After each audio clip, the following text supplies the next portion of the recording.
Blue team. We are camping this weekend and it's snowy. Let's get set up. This is our campsite and we basically have the entire area to ourselves. And by we, I mean me and the Huskies. And so I picked this site because it's close to the bathroom. You can see over there. And it's got a lot of snow melt, so I'll be able to set up the tent probably right around this spot. Looks good to me. Let's do it.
All right, that took way too long to set up. So it was advertised as a 5-minute setup and it definitely took me longer than that. And it's a brand new tent and one of the snaps that go onto the pole broke. So I got to figure that piece out. I'll get in touch with Coleman when I get home. But not the best, but it's a good setup. I wanted to kind of be quick because I want to get the Huskies out for a walk. They're tired of sitting in the car.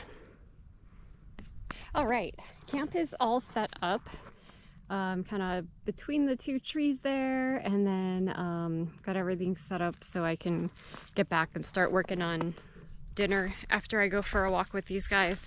We're just gonna go explore the campground and it's absolutely beautiful here. So let's go. So what's really cool about camping in Colorado in November is there's barely anybody here. And we just are roaming the different campsites, but I mean, look at this view. It is absolutely gorgeous here.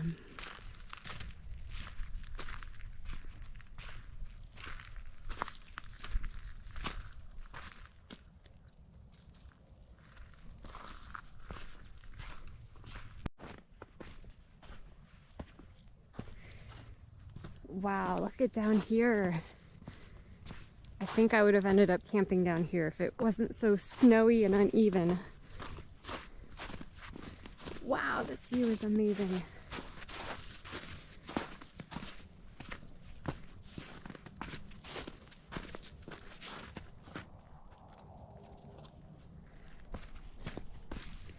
Hold on, Bumble. So this is awesome. This is also somewhere you don't want to trip. Hold on, Ba. I don't want to slip. Wow, look at this.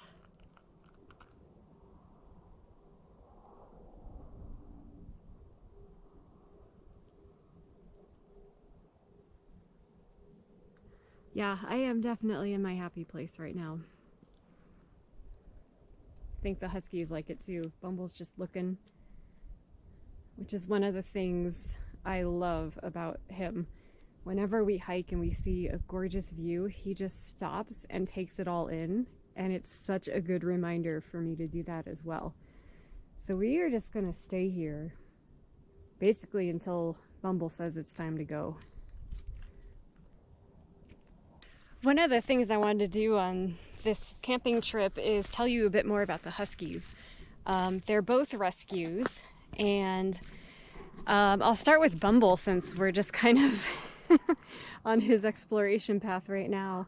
So Bumble was adopted 8 years ago, and I got him at 6 months, and he was an abused puppy. And obviously I don't know why he was abused, but my assumption is either he was a rambunctious husky puppy that somebody couldn't control and didn't know how to get his energy out, so he was beaten. The other thing is Bumble has severe food allergies, so there was a lot of experimenting to see what he could eat and what he couldn't eat. And so I think it was either because he couldn't stop pooping in the house he was beaten, or, again, the whole energy husky thing.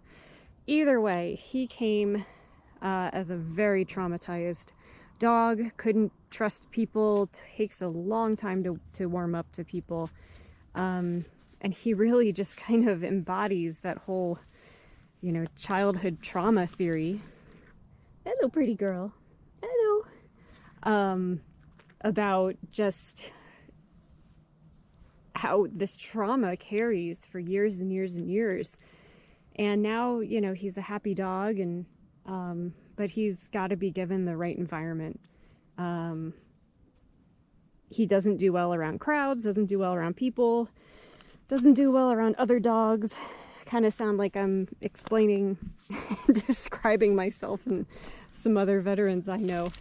But he just, given his time and given his space, he loves Yukon, he loves being outside.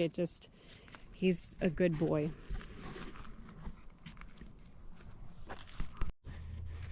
I cannot get over this view. This is absolutely amazing.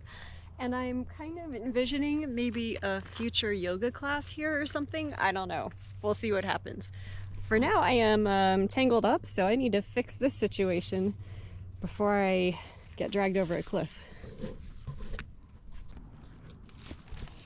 We're still enjoying this fabulous scenery. Whoops. It's not trip. All right, so I'm going to tell you about Yukon for a little bit. She is also a rescue. Yukon, we just came from that way, sweetheart. Let's go this way. Let's try this way. So she's a rescue, and her backstory is we don't know.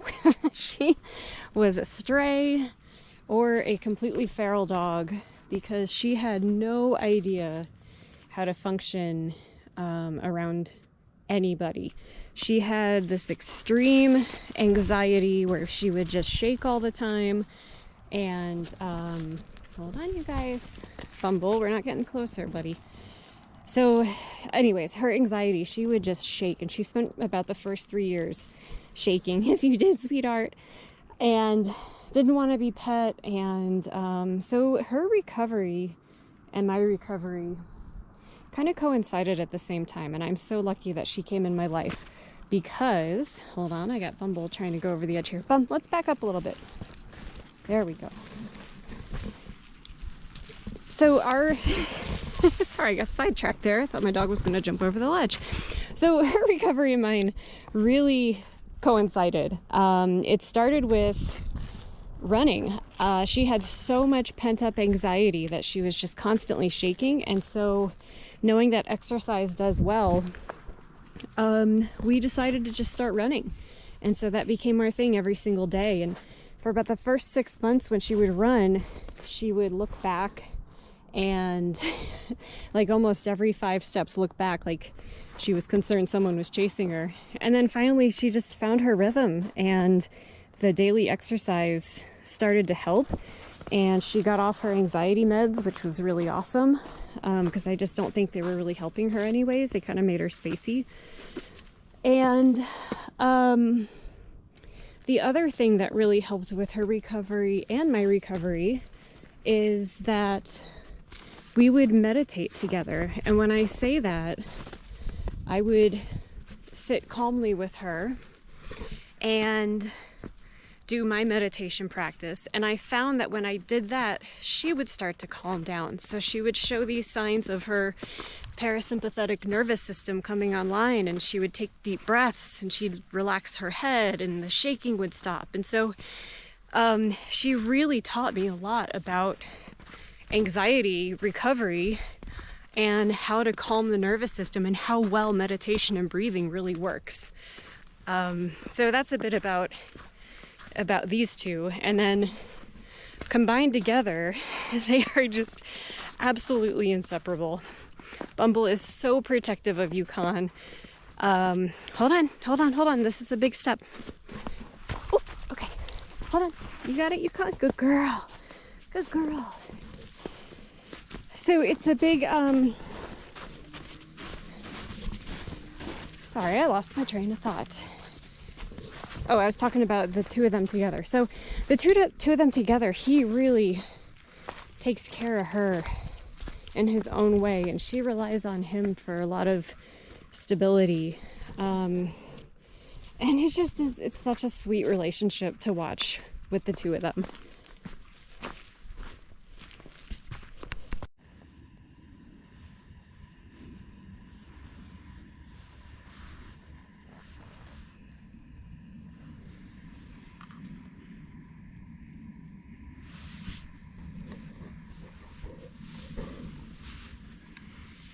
Hey, so I've just been sitting here enjoying my little propane fire, and it's just been a really pleasant evening. It's cold out, but it's not below freezing yet, so it's not that bad.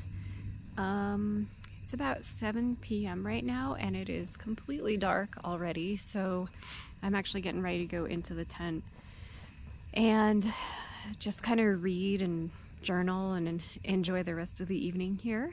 And the Huskies have already gone to bed, so I think I'll go and join them and just have an enjoyable night out here. This has been a really great time. The Huskies were moving in the tent and it was making some cool shadow art, but they moved too quickly.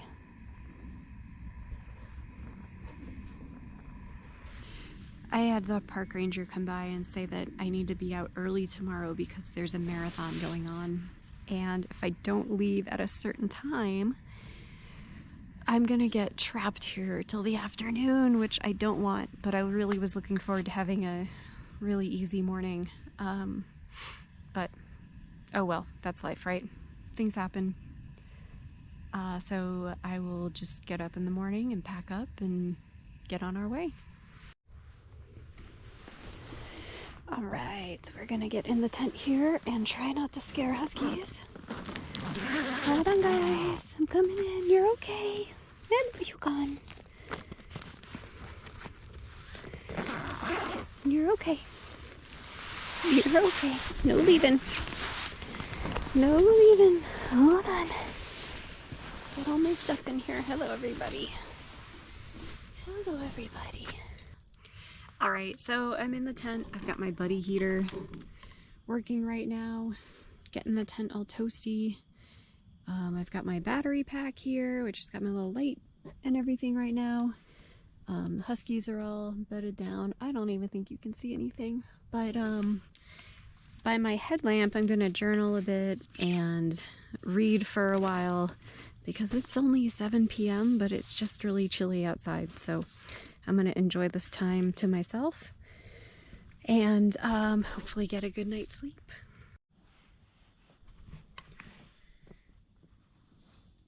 Good morning. It's, I think, about 5 a.m. A little bit before 5. And it's daylight savings time, which is why I'm up so early. And yeah, that's it. I turned on the buddy heater. Try to take the edge off of the chill in the air. It's actually not that chilly though. So I'm gonna take my time getting up. Get the Huskies out. So I have started the jet boil. I've decided just to make some coffee and get up because Bumble's not feeling well. He got sick in the tent, so just trying to give them some time outside, and I'll just start packing up soon because we got to be out of here so early for that marathon that's coming up. So I don't know if you can see them, but they're just chilling, being outside. It's kind of drizzly. It's like just above freezing. So yeah, that's about it. Okay, I think my coffee's ready.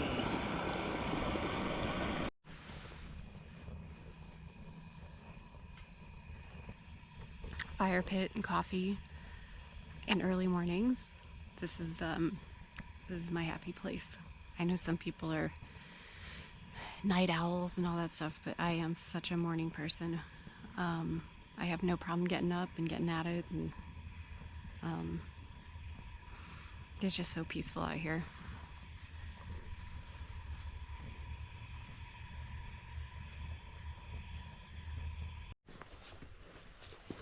I feel like you guys have made a mess up here. Oh, we got a lot of tangled stuff. What happened? What did you do? And you're all tangled. You're not helping. This isn't helping. Come here. What do we got? Oh, you're actually not too bad. You're not too bad. You're fine.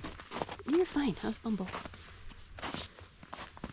What are you stuck on, Bumble? You got this whole thing going on here. Let's untangle this.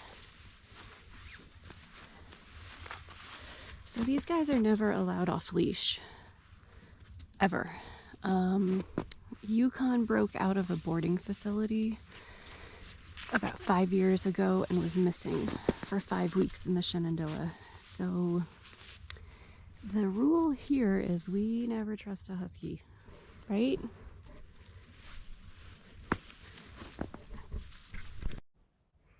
Good morning again.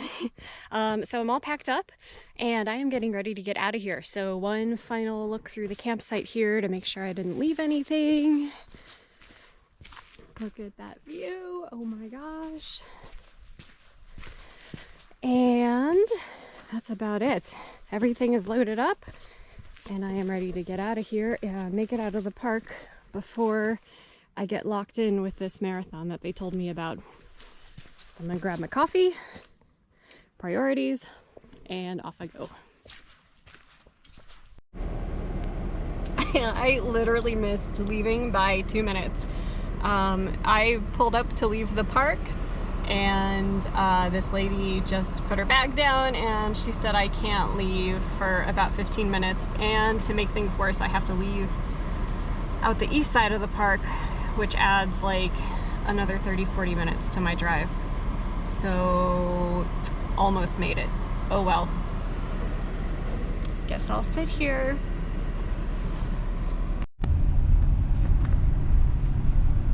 All right, I'm finally on the move. So I got to leave out the east entrance, which isn't too big of a deal because it's given me the opportunity to see this gorgeous park. I saw some rams and I didn't get them on GoPro, but I have a couple of pictures I snapped on my phone, so I'll try to include those in the video so you can see these cool guys. But other than that, I'm going to pay attention to the road because there's a marathon going on and I don't want to hit any runners or rams or whatever other wonderful wildlife is out here. So thanks for tuning in. Thanks for watching. We'll see you again soon. Bye.